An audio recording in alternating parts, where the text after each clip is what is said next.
Bonjour et bienvenue dans ce tuto Devoirs et notes dans Teams. Donc l'objectif est bien de découvrir ces deux fonctions qui sont intégrées à Teams. En effet, Teams va vous permettre de donner des devoirs, puis de les noter et de centraliser les notes ensuite avec Notes. Et vous verrez que toutes ces fonctions sont totalement intégrées dans Teams. On n'a pas besoin de changer d'application pour accomplir ces différentes tâches. Alors, ce sont des éléments que vous pouvez retrouver sous la forme d'onglets. Donc, lorsque vous êtes dans une équipe, vous retrouvez ça ici, Devoirs et Notes. Alors, ce qu'il est important de préciser, c'est que ces devoirs ne peuvent être associés qu'à des équipes de type classe. Donc, c'est important lorsque vous créez des équipes avec des étudiants de bien choisir des équipes classe. Et les devoirs sont affectés automatiquement à l'intégralité des membres de l'équipe et à travers ce qui s'appelle le canal général. Vous avez peut-être repéré, quand vous avez créé votre équipe, vous pouvez créer différents canaux qui sont en gros des thèmes de discussion. Le canal qui est créé par défaut avec l'équipe est un canal général. Vous pouvez également créer des canaux privés dans lesquels vous pouvez décider de ne pas intégrer la totalité des membres de cette équipe. Voilà. Mais pour ce qui nous concerne, donc dans le cadre de ce tuto, je le redis, les devoirs sont affectés à l'ensemble des membres, donc des étudiants, qui font partie de cette équipe, et ça se passe via le canal général. Nous pouvons créer deux types de devoirs. Le premier qui se nomme affectation. Vous demandez aux étudiants de rédiger une réponse sur un document Word, sur un document PowerPoint ou sur un document Excel. Nous verrons ça ensemble. Et le deuxième type de devoir, c'est questionnaire. Et à ce moment-là, vous êtes redirigé vers l'application en ligne de Microsoft Forms qui permet de réaliser ce type d'exercice. Voilà, je vous propose d'aller voir la création de ce type de devoir d'un petit peu plus près. Je suis donc maintenant dans mon espace Teams, donc connecté en tant qu'enseignant, donc dans la chaîne sur laquelle je souhaite déposer un devoir. Donc je suis bien dans le canal général. Je vais sur l'onglet Devoir. Voilà, il me dit que j'ai cette information-là, mais de toute façon, pour l'instant, je n'ai aucun devoir. Je vais donc créer un premier devoir. J'ai le choix entre ce que je vous expliquais tout à l'heure, donc un devoir de type affectation ou un devoir de type questionnaire. Allons voir tout de suite ce que j'ai à ce niveau-là. Je suis donc réorienté directement vers mon espace Forms. Forms étant une application de Microsoft en ligne dans laquelle on peut créer des questionnaires de type QCM. Comme j'ai déjà fait un tuto sur Forms, je vous propose de tout de suite oublier cette possibilité et plutôt d'aller consulter ce tutoriel. Donc je vais donc me consacrer sur les devoirs de type affectation. Voilà. J'ai cette nouvelle page que je vais devoir compléter. Donc on va le faire ensemble et pour gagner un petit peu de temps, je vais aller récupérer les informations dans un bloc-notes. Hop. Donc voici le titre.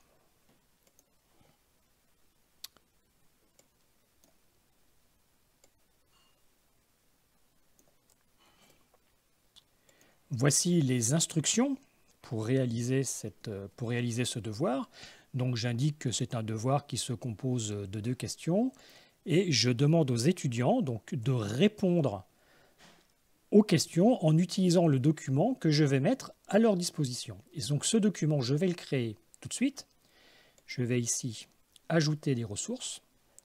Je vais choisir Nouveau fichier et je vais choisir un document Word.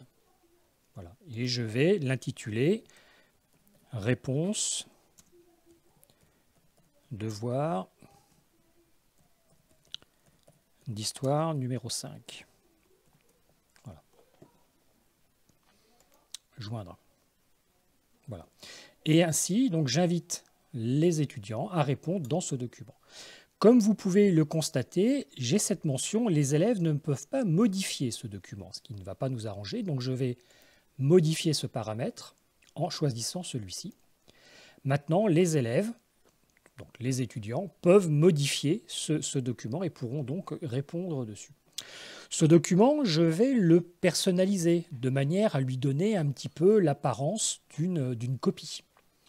Donc de nouveau, je vais aller dans ce document. Je vais par exemple aller l'ouvrir dans Word en ligne. Donc voilà, c'est donc un document totalement vierge qui s'ouvre et dans lequel je vais aller rédiger mes instructions. Donc là, encore une fois, j'ai déjà préparé le travail. Donc je vais tout récupérer.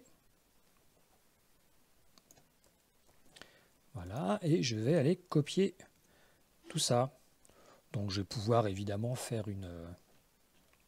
Il m'en manque un petit bout. Voilà, il manque un titre.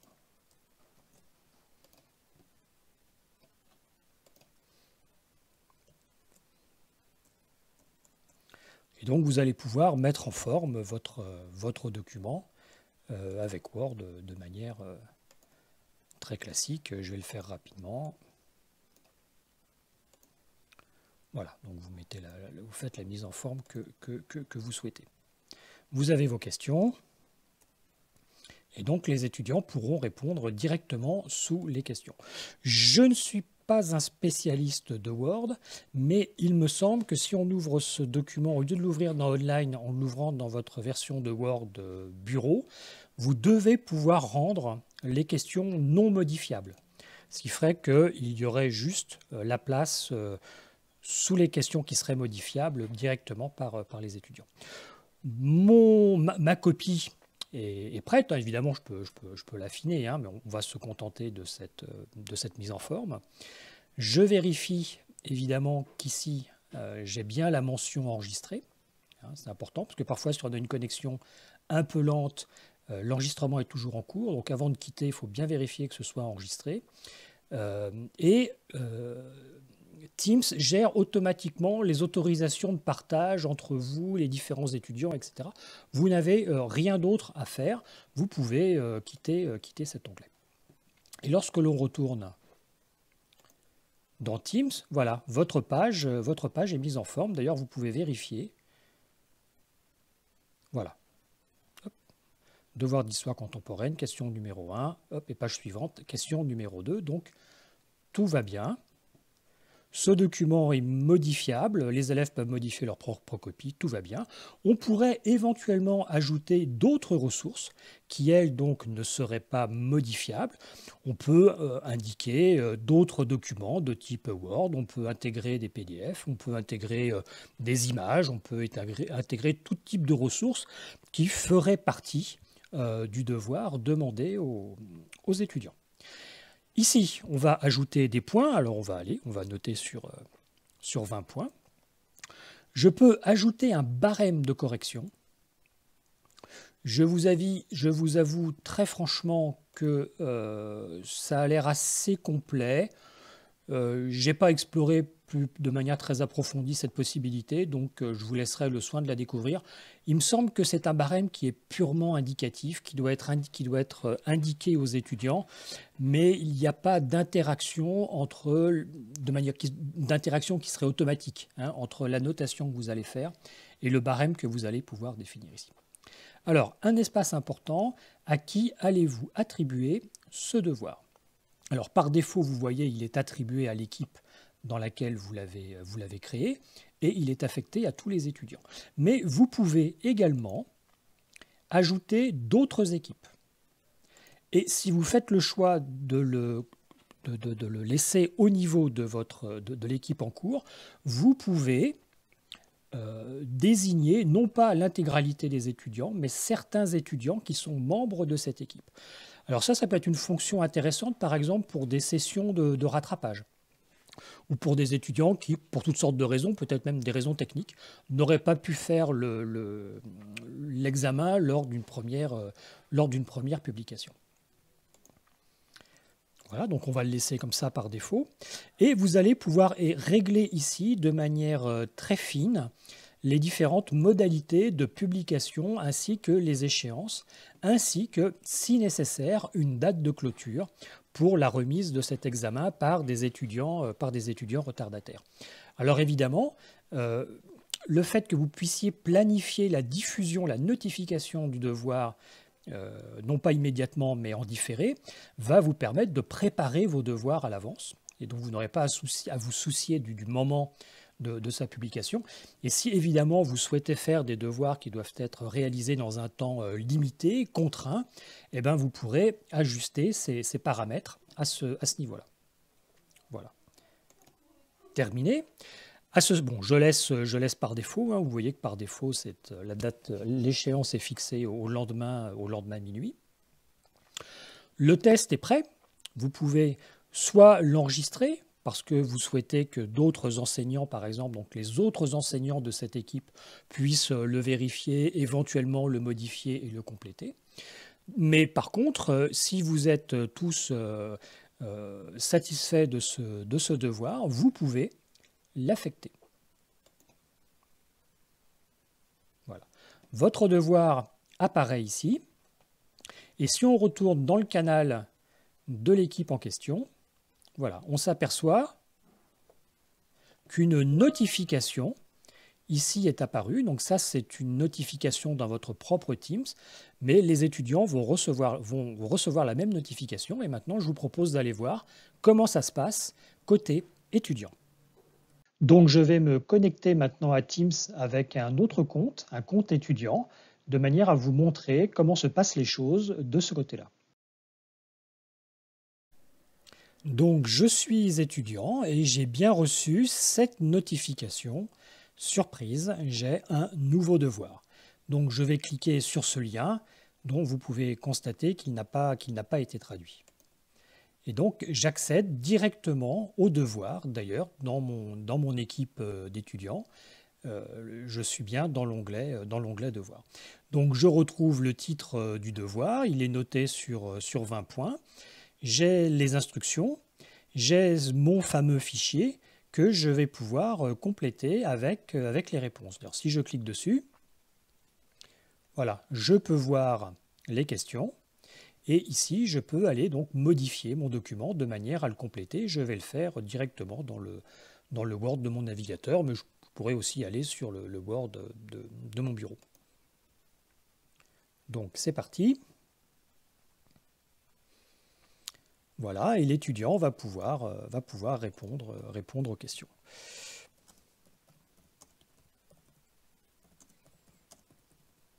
Voilà, je ne vais pas vous faire toute la réponse. Alors évidemment, il peut reprendre le formatage, hein, qui ici est un petit peu gros.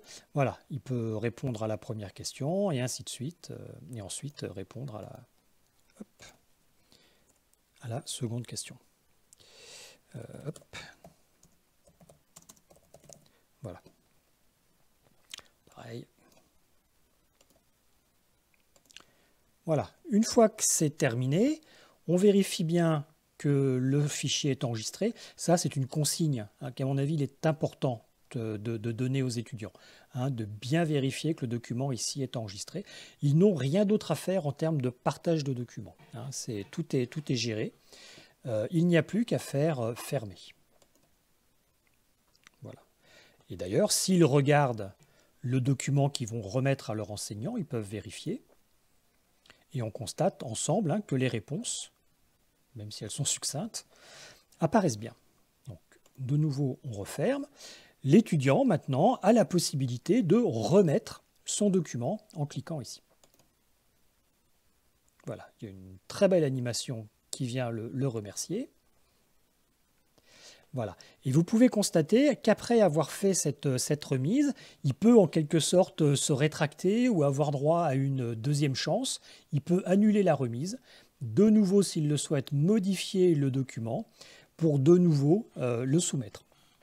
Donc ça, c'est possible évidemment parce que l'échéance est encore assez lointaine. Mais si, comme nous l'avons vu tout à l'heure, vous fixez des contraintes plus strictes en termes de délai, il y aura un moment à partir duquel il ne pourra plus rendre sa copie. Et si vous lui accordez que 30 minutes, il ne disposera que de ces 30 minutes. Et c'est à lui de s'organiser pour démarrer le devoir le plus tôt possible. Voilà. La remise a été faite.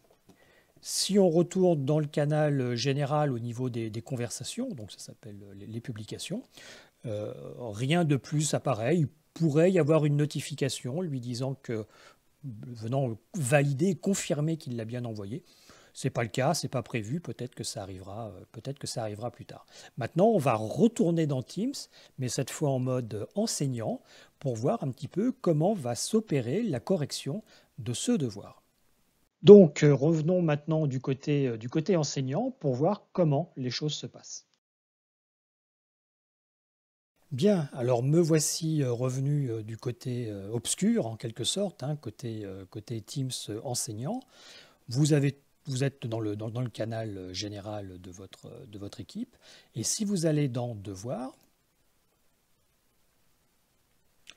vous allez retrouver le devoir sur lequel on a travaillé, notre devoir d'histoire contemporaine, et vous pouvez constater qu'il y a déjà une copie de remise sur les 6 étudiants qui composent cette équipe. Alors on va regarder ça de plus près tout simplement en cliquant.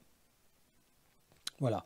Nous avons la liste des étudiants et nous apprenons que cet étudiant-là a remis sa copie. Alors on va tout de suite aller la regarder.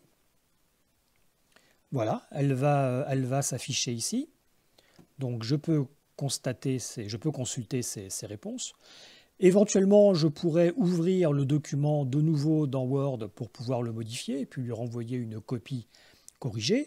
Je ne vais pas aller jusque dans ce raffinement pour ce qui concerne ce devoir. Je regarde un petit peu, je trouve que c'est un peu succinct. Je vais lui donner la note de 10. C'est quand même déjà bien payé. J'ai la possibilité de lui envoyer un commentaire. Alors on va être bienveillant.